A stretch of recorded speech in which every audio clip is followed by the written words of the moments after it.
Hello, Emily here, diving into another inside look into the Limitless challenge calls. I love working one on one with people, love chatting about values and strategies and habits. And this week in this call, we chat a ton about habit formation. We use an exercise that I take directly from James Clear in Atomic Habits. Love that book. Love James Clear. I love what he's doing to help people build habits that are more in line with their goals and the person that they want to become, and find strategies to break habits that we want to overcome. So, give it a listen and try to implement some of these strategies. How can we make habits that we want to build a little bit, more obvious and attractive and easy, and therefore satisfying? And how can we kind of take a look at some of the habits that we want to break, and see if we can make them a little bit more invisible and unattractive and difficult and unsatisfying? So give it a listen. Let me know some habits that you're trying to build, some ones that you maybe want to overcome, and let's do this together. All right. So in the last 2 weeks of the challenge, last week and this week, it's really like, okay, how do we take all the experimentation of the last 5 weeks and then put this into a structured how?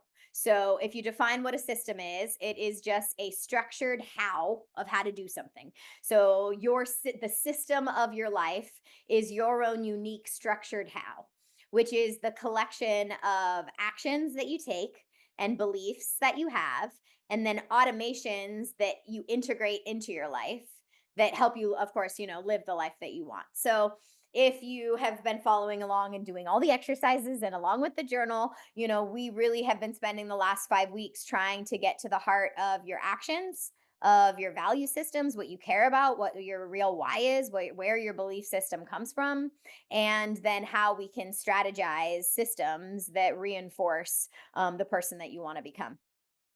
Um, this is just a quote that I always like to take when we talk about the 5 week mark. Because a lot of times, sometimes there's people that are frustrated that they don't achieve, everything that they ever wanted and more in 5 weeks. And I always try to remind people it's like, we've just been spending the last 5 weeks trying to get your head on straight, trying to, basically provide direction. So the quote is, the greatest benefit that goals provide is direction. It's just, okay, I want this. So then if I want this, I now have a clear direction to go in. And then once you have that clear direction, pretty much all your energy is just focused on the system, on the how, on the strategies, on the 1% difference, 1% things that's going to move the needle forward.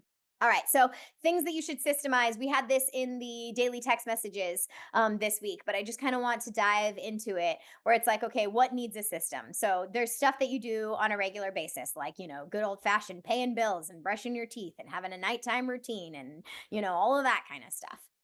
And then there's things that you want to do. So these are the things that you've come to your coach. It's like, oh, I really want to make time for this. I want, time for my nighttime routine, or to have a morning for myself before my kids wake up, or to work out, 3 to 5 times a week, or to be able to do this. So anything that you want to do. And then anything that you want to quit. So anything that is, the thorn in your side that you'd love to, release the burden of. And then, of course, the last thing is anything that you want to streamline or scale, like that is the ultimate thing. Like, how can I do this again and again and again and create sustainability? So, of the past 5 weeks, I would love for you to just kind of think about, okay, what do you need to automate or systemize? Where are you? Is it things that you're doing on a regular basis that you want to kind of work on a little bit and see if you can, streamline and fine tune and make more time for yourself in that way? Is it that there's something that you really want to do, like you want to run more, you want to, read more, journal more, whatever it is, something that you want to quit, or something that you want to scale, something that you want to, streamline, just make easier for yourself. So maybe you can do more and more of it. So in the chat box, if you are here and participating, just, feel free. Anything that in these last couple weeks, you need to work on your system, that something has got to give. So think on that. Think about what you want to systemize. And usually they're all revolved around habits, right? So we can build habits and we can break habits. And the key to building or breaking habits is kind of, 4 steps, as shared by James Clear in Atomic Habits. So thanks, y'all. And read that book if you want more to dive in more into it. But the key to building or breaking is kind of the inverse of each other. So we want to try, if we're building habits, to make it obvious. So, like clear as day right in front of you. We want to make it attractive. So it looks appealing. It calls to us, that little voice in our head, right? We want to make it easy, the inverse of difficult. And we want to make it rewarding, satisfying. We want it to, ultimately feel good so that then we have another cue to then do it again and again and again. And conversely, if we want to break habits, then we got to do it the opposite way, right? So, if I want to, stop having, wine at night, then I got to try to make it invisible. I got to somehow try to make it unattractive. I got to make it difficult, and I got to make it unsatisfying. Ultimately, bad habits persist because they're just so easy to do. Like they just become easy and rewarding. Oh, and visible, not invisible. Wah, wah. And so really it is our job to try to disrupt the cue. So we're going to try to make it invisible. We're going to try to kill the craving somehow to make it unattractive to us. We're going to add some friction or some steps that will make it more difficult. And then we're going to highlight the costs. We're going to try to make it as unsatisfying as possible. So if you were to think about just either a habit that you want to build or a habit that you want to break, what could you think of, just, and sometimes you can think of a few, like, okay, I can think of ways to make it obvious. Like if I want to work out more in the morning, if I want to become a morning person, then I'm going to put my workout clothes out on my bed and have everything out before the night before. So that way it becomes obvious to me, right? Like there's things that you can think of. And then maybe other things aren't as difficult. Like I don't know how to make my wine unattractive at night, right? Like, so just answer the things that you can of the habits that you're trying to build and the habits that you're trying to break.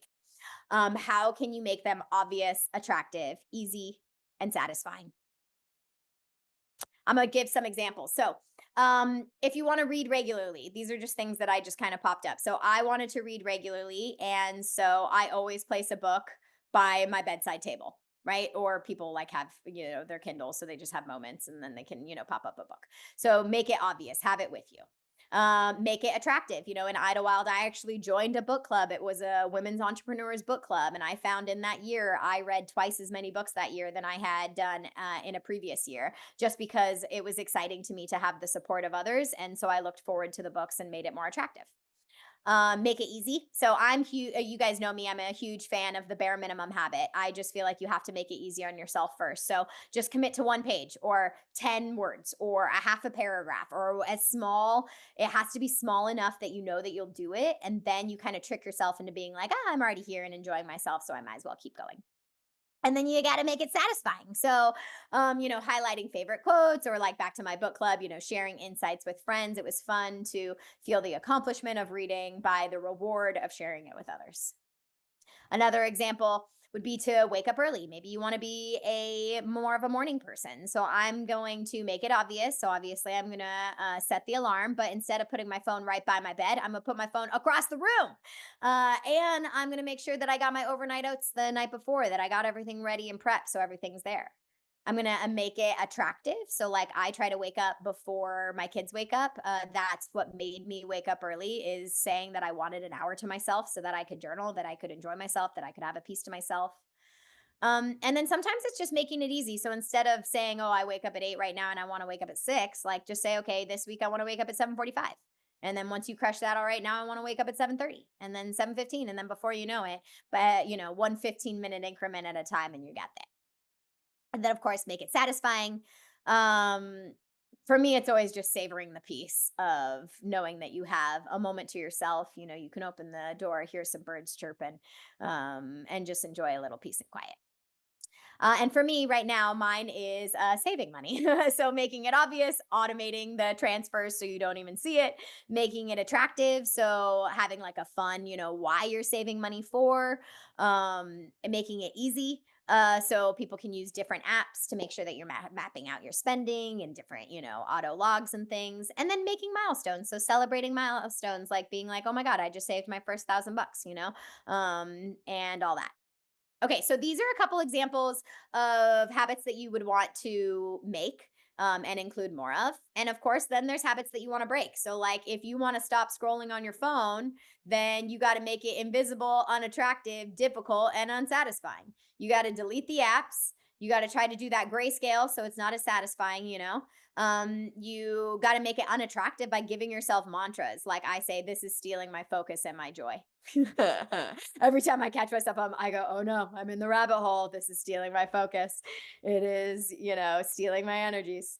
I make it difficult. So you log back out and that, or set a timer. I know there are apps that do that, that lock you out of the app. And then make it unsatisfying, just noticing that usually there is a downside. And if you can reinforce, how drained or anxious or just, doom scrolled you feel after, then it can help highlight the pain and make it less likely to do.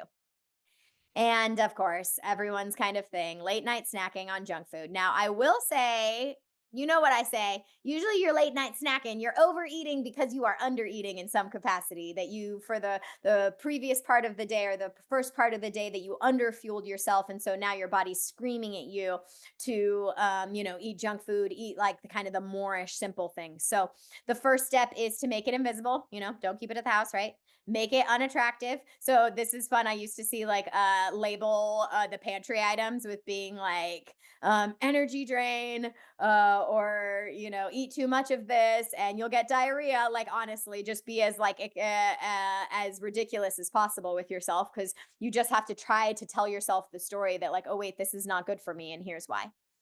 You make it difficult for yourself. A lot of times people will brush their teeth after dinner to signal that eating is over, and make it unsatisfying. So, logging. So now sometimes I'm careful about this one, because if we have some, rabbit hole tendencies, then this can just cause, less motivation and more like a why bother, nothing's ever good enough kind of thing. So be careful with this one, but logging it to say, oh, I had this snack and really I underfueled myself here, so then I ended up overeating here, having that fact over feeling maybe can help that out. So again, just a few examples of how to make some habits and how to make them obvious and attractive and easy and satisfying so that you are much more likely to do them, and how to break some habits and make them invisible, unattractive, difficult, and unsatisfying.